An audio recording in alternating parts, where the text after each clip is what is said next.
This is Islam. حسن نور. Shame. شو اسمك؟ محسن. قديش عمرك؟ هلا 10. هلا عمرك 10 سنوات؟ بتروحي على المدرسة؟ انت باي صف؟ أنا ثالث. مين طلعك من المدرسة؟ خطيبي أحمد. انت مخطوبة؟ قديش عمره احمد؟ ما بعرف. قديك؟ لا. احمد كبير او صغير؟ طويل. صغير احمد. اهلا وسهلا. مين بيكون محاسن؟ خطيبتي. قديش عمرك احمد؟ أنا 25 سنة. عمرك 25 سنة. مم. ومحاسن عمرها 10 سنين. قديش كان عمرها لما تعرفت عليها؟ هي شي 8 سنين. كان عمرها 8 سنين لما تعرفت عليها. يعني هلا فيك تقول فايتة بال 11. كيف تعرفت عليها؟ يعني في قربة بيناتنا. في قرب بيناتكم. ايه. الزواج ايمتى؟ الزواج بس لتكبر شوي. يعني ايمتى؟ شي سنة بس تصير هيك شوي كبيرة بالضاجة. شو بيختلف من هلا عمرها 10 سنين لبعد سنة؟ شو ممكن يختلف؟ يختلف كثير.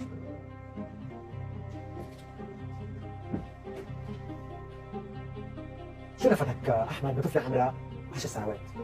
أنا بيكفيني مربية على إيدي وما بدي فلتة من إيدي. شو يعني تربية على ايدك؟ إنه بيكفي إنه أنا داير عليها ودير بالي عليها وحابة وحبتني ومتفقين مع بعض يعني على كل شيء. طفله عمرها 10 سنوات قاصر جسديا، شو لفتك فيها؟ أنا صار لي 3 سنين معها، عرفت علي كيف؟ حبيتها يعني حبتني. سؤال، تعرف الزواج هي علاقة بين رجل ومرأة، هو تناغم فكري، تناغم عاطفي، ولكن أيضا علاقة جسدية وتناغم وانجذاب جسدي. شو اللي جذبك بطفل قاصر عمرها 10 سنوات؟ يعني أنا برجع بقول لك، قلت لك وحارجع أقول لك حبيتها وطلبتها من أبوها لأنه أنا ما تأخذني بهالكلمة، الجيل هلا كله ما دخل بعقلي. برجع بسأل سؤال، شو اللي بيلفت رجل راشد بجسد طفلة لم يكتمل نموه بعد؟ جسد طفلة ما في أي معلم أنثوي عن هذه الطفلة، عن كل الأطفال بهالعمر، شو اللي جذبك عن هذه الطفلة؟ لما تقطع عمرها جميلة حتى، إيه. شو بتطلع عندها؟ طلع بجمالها.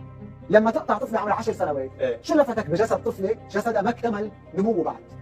ما اكتمل درجة بدك تشوفها مرأة. ما أنا برجع بقول لك أنا حبيتها لهالبنت. عرفت علي؟ بس فهمت السؤال؟ إيه. أنت شفت فيها امرأة؟ ما أنا برجع بقول لك أنا حبيتها. يعني أنا برباها، بعرف يعني عم تفهم علي كل شيء، بحكي معها وتحكي معي مثل يعني سبحان الله. بعد أحيانا لما بقعد معها وبحكي معها كلامها كبير، يعني واعية فهماني. لا برأيك زواج مع محاسن هو زواج متكافئ وزواج ناجح؟ أنت برأيك؟ 100% بقول لك 100% زواج ناجح. Because their prophet was a pedophile. Now, we've all heard about Muhammad having sex with a prepubescent girl. We've read passages like Sahih al-Bukhari 5158. Narrated Urwa, the prophet wrote the marriage contract with Aisha while she was 6 years old and consummated his marriage with her while she was 9 years old, and she remained with him for 9 years, i.e., till his death. We've seen our favorite dawagandist, Ali Dawa, claiming that if his daughter got her first period at the age of 9, he would tell her that she's ready for marriage. If my daughter reached the age of menstruation at 9 years old, I would say you are ready. You are ready to get married. As revolting as it is to hear Ali Dawa say that he would tell a 9-year-old girl that she's ready for marriage, keep in mind that Ali Dawa is a better man than his prophet, because his prophet didn't wait until Aisha had reached puberty. And we're proud of that. We've seen Sheikh Yasser Qadi tell Muslims to stop lying about Aisha by claiming that she was older than 9 when her prophet penetrated her with his 54-year-old penis. And oh Muslims, don't apologize for the truth and don't distort the truth. There are Muslims that try to deny this. Oh, he didn't marry Aisha as a young girl. Ya akhi, look, that's not the way forward. We don't lie for the sake of our religion. Astaghfirullah. We have the truth. We're not going to cover up the truth if people find it embarrassing.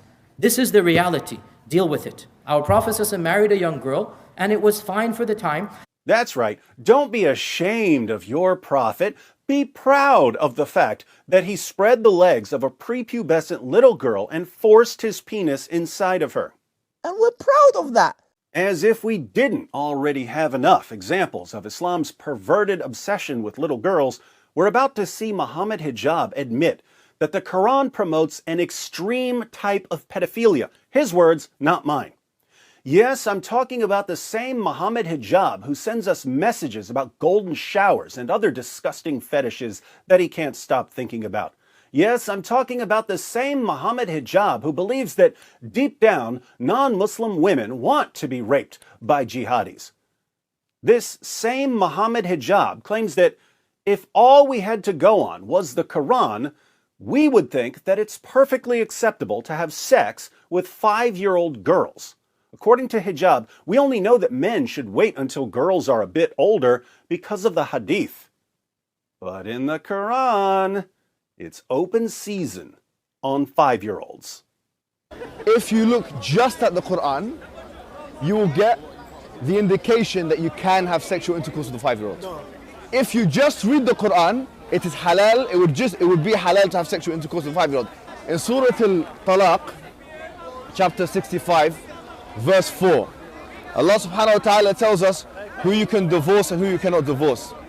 And then he says, وَاللَّائِ لَمْ يَحِدْنَ وَاللَّائِ لَمْ يَحِدْنَ, and the ones who had never been pubescent before. And by the way, this is very important, yeah? I want all Muslims to be aware of this.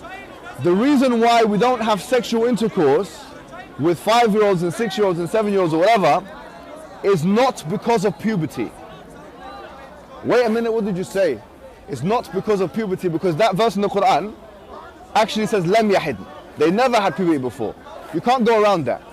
Yes, Muhammad Hijab, one of the great dawagandists of our time, says that if you just go with the Quran, it will steer you towards a severe type of pedophilia. So if you're Quran alone, you're steered towards pedophilia, and a severe type of pedophilia. That's why we need the hadith, to steer us towards a less severe, more moderate type of pedophilia. Think about this. There are perverts all over the place. We know about the Catholic priest scandals. There are atheist pedophiles. If you watch a few episodes of To Catch a Predator, you'll see sexual predators from all kinds of backgrounds. But here's the thing. People who think that sex with children is okay generally have to keep quiet about that.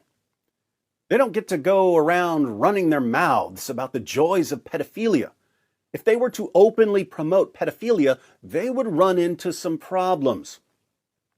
Anyone who openly promotes pedophilia in the 21st century will be publicly exposed and condemned. There's only one exception. Where do you see grown men openly discussing sex with little girls and getting away with it? Where do you see grown men publicly trying to convince other grown men that there's nothing wrong with marrying little girls? Only in Islam, and it's just part of dawah. And the better you are at defending pedophilia, the more popular you'll become as a Muslim apologist. Only in Islam. If an atheist came out tomorrow and said, there's nothing wrong with a grown man having sex with a little girl, he would be shunned by the atheist community. If a Christian came out tomorrow and said, there's nothing wrong with a grown man having sex with a little girl, he would be shunned by the Christian community. But in Islam, not only is it perfectly acceptable to defend and promote sex with little girls, it's apparently one of the defining features of Islam's top scholars and most beloved apologists. Why are these grown men in Western nations in the 21st century openly defending and promoting pedophilia? Because their prophet was a pedophile. We're proud of that. We're proud of that. We're proud of that. It just backfired on you.